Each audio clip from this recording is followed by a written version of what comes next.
Honorable Minister Singh, Honorable Chairman, Honorable MLA Singh, media ki friends, media ki kuthang da tabi riba Manipuri praja mayam unamak ay kai kumna busuri.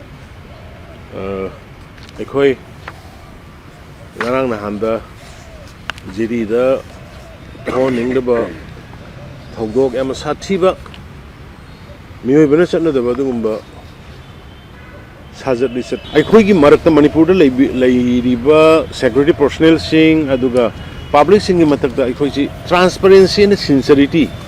Puxian Isang Sanga the Badona. Tawugumba, mainly security person group Krada. Masiam Live of Tivani. Manipur Laiba citizens, all Manipuris are Indian citizens, have a she. Makoida Yam equally Manana Yang and Nimba. I could the filter Amada. Amadana Hena Toba, Amadana Hena Toba. Tawi Loibak Tawi have not some section Karata.